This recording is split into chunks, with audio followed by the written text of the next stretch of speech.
most valuable skill you can learn is to become a dynamic, powerful, and exciting sales person. Mindset and attitude to selling. Here's a question for you real estate agents and realtors. And I really want you to ask yourself this question. Are you examining your mindset as a real estate agent and a realtor? What do I mean by that? If you are struggling either getting more quality listings with for sale or from sale by owners or sellers, and are you struggling to get more buyer agreements or brokers agreement from buyers and commissions, then I encourage you to keep an open mind, watch the video to the end, and then share your comments, whether it was helpful to you or not, or what your opinion was. I really want to hear some feedback. But I believe what I'm going to share with you can really make a difference in your end result and could change your real estate game as an agent. It really could. Now, what I'm going to share with you is something that I eat, breathe, and I live all the time. I teach this. I make sure that my clients that I'm training and teaching and the agents I'm training and teaching, that they apply this method, all these steps, because they're very, very helpful in my opinion and the experience of other people. So before I share the steps with you, let me share an analogy with you as well. For those of you who have a vehicle, right? And we have a car. Typically, every 3,000 to 6,000 miles, we have to change the oil, right? Depending on the vehicle, depending on how new it is, how old it is. But typically, that's the range. You give it an oil change every 3 to 6 months.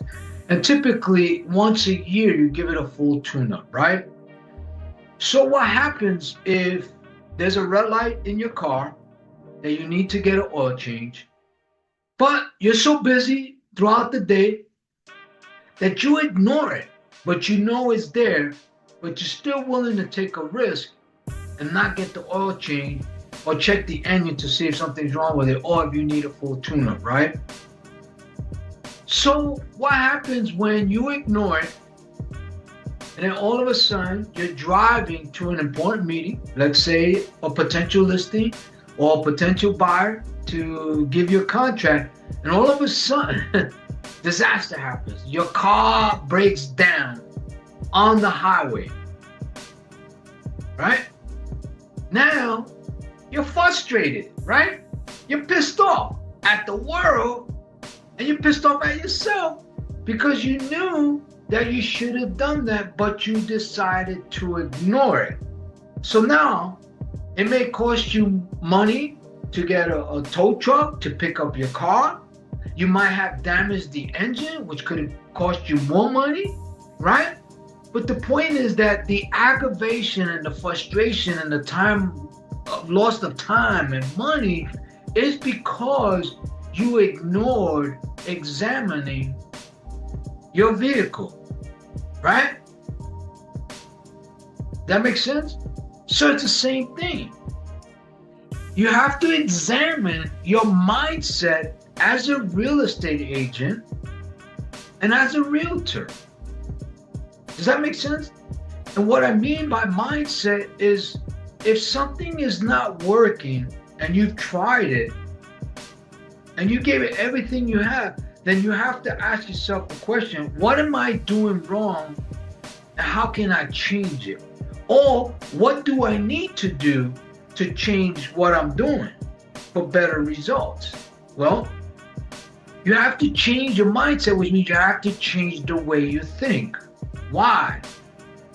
Because when you change the way you think about what you think and how you think, you're going to change your actions on that. And so, for example, your mindset leads to your attitude, right? One is the cause, the other one's the effect. And we all know, or we all should know, that attitude is contagious. It influences people, it influences sellers, it influences buyers, right? Does that make sense? Now, I'm going to share with you 3 steps that I believe you need to make part of your repertoire. You need to make part of your process all the time. And then you should always keep track of this. Because if you do that, you're going to have less time in your career not producing sales or getting buyer's contract than you are right now. Does that make sense? So, if you like this video so far, do me a favor, smash the like button, share your comments below. If you want access to more videos about mindset and attitude to selling, just click the link below.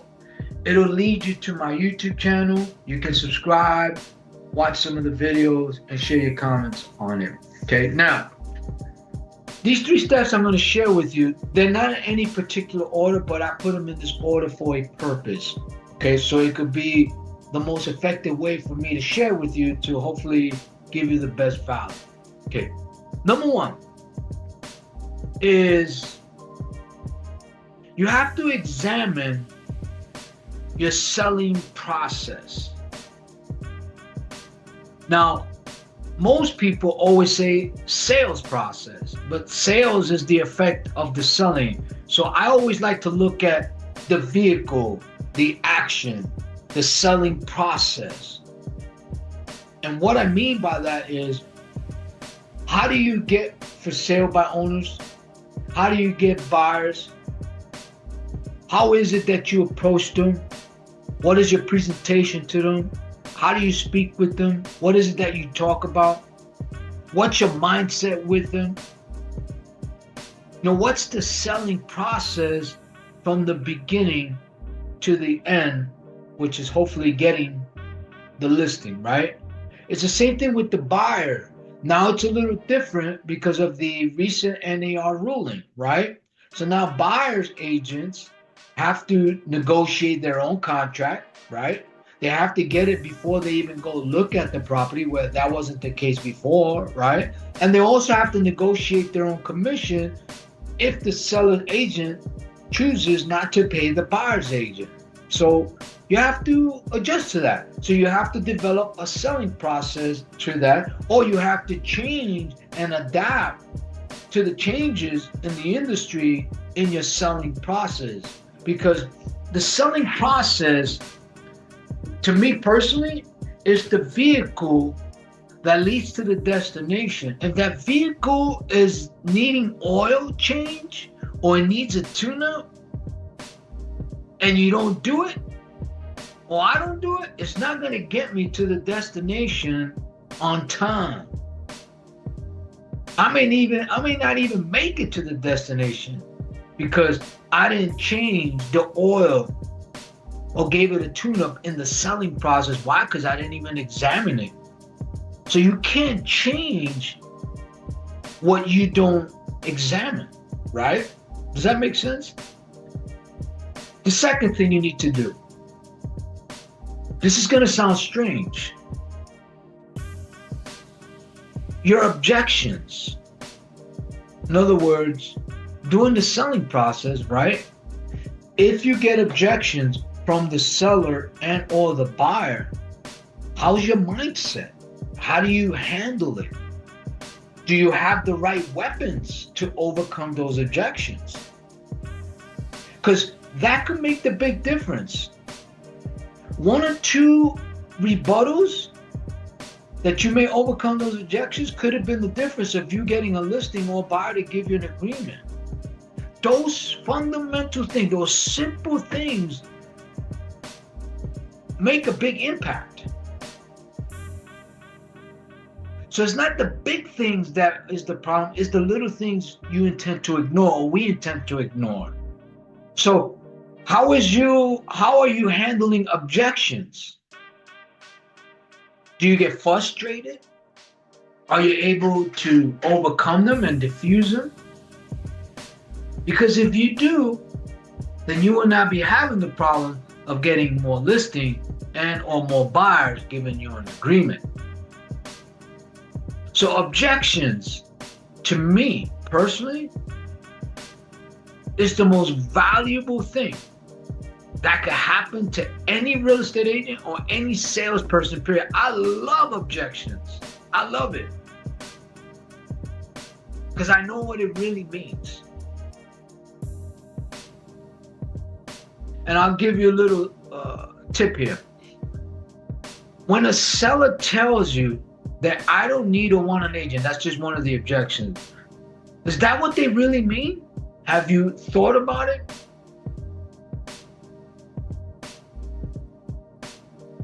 Or are they really asking, why should I go with you than the other agents I spoke with or the other agents I've had bad experiences with?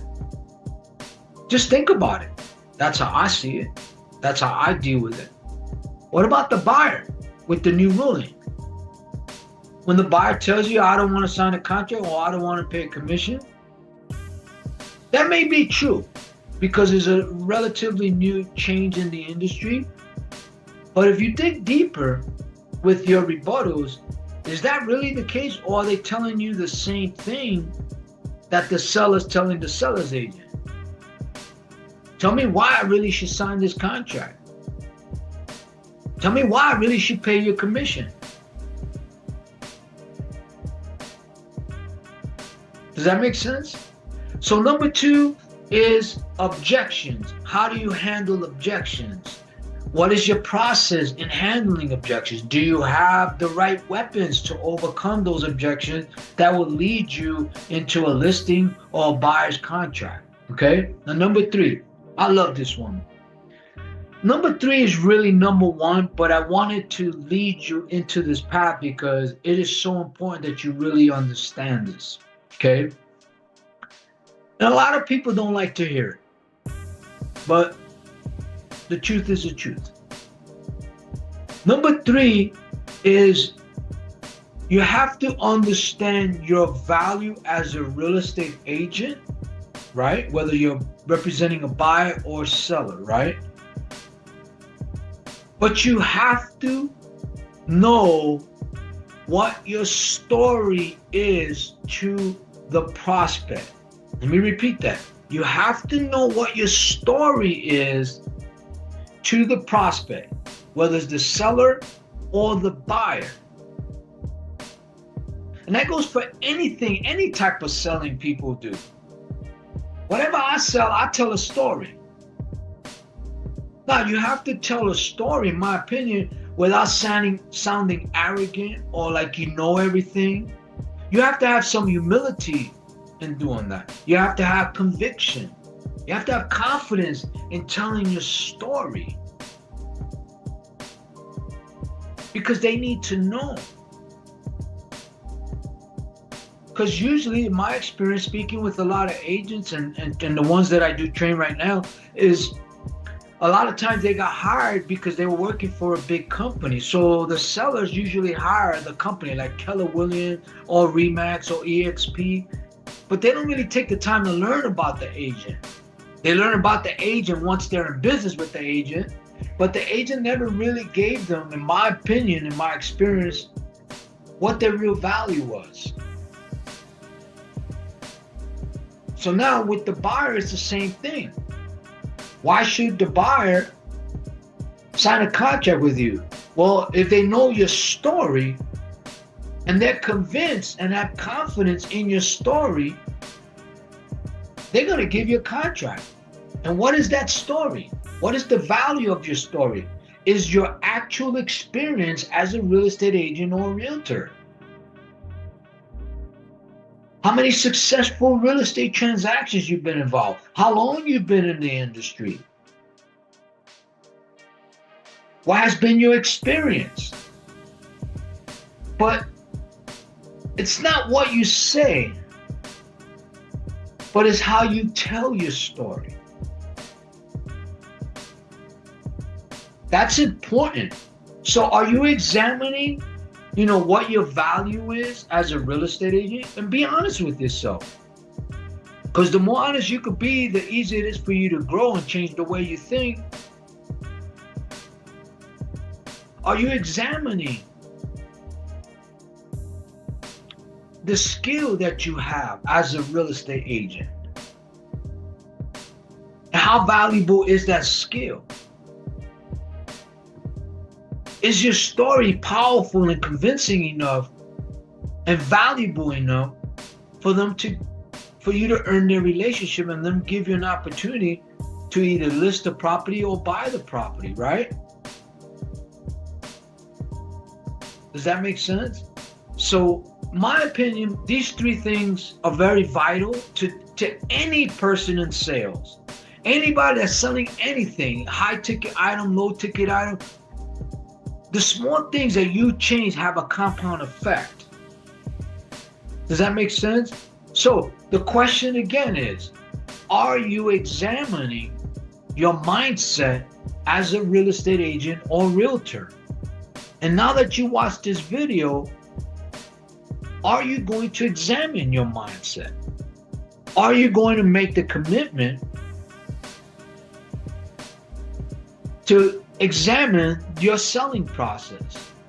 Are you really going to commit to yourself and be disciplined to really understand objections and then develop the weapons or learn the weapons you need to learn to overcome those objections to produce more listings and more buyers contracts?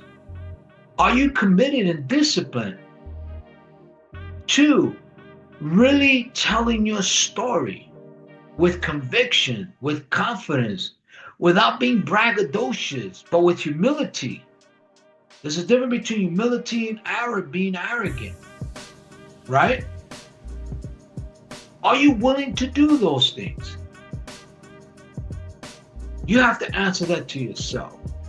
But I will tell you this, if you do that and you make the changes and you apply this on a daily basis and you do it right, it becomes a habit. Then it becomes part of who you are. But here's the results. If you examine your mindset as a real estate agent and you commit to making the changes and you examine the selling process, you examine how to handle objections, you examine and commit to telling your story, watch what happens. Not only do you increase your value, but you get more listings. You get more buyers contracts. And if you do that, watch how excited you will become. Watch your career change as a real estate agent. And then watch your sales and your commissions absolutely explode. I hope that was helpful. If you found any value in this video, do me a favor, share your honest comment. Let me know what you think. Let me know if you agree or disagree, or you want to add some other thing. I do appreciate that. Smash the like button. Also, if you want access to more mindset and attitude to selling videos, just click the link below. It'll lead you to my YouTube channel. Subscribe, watch some of the videos, and give me some feedback. If you're watching this on my YouTube channel, do me a favor, smash that like button, subscribe, and thank you for supporting my channel. Talk to you later. Bye.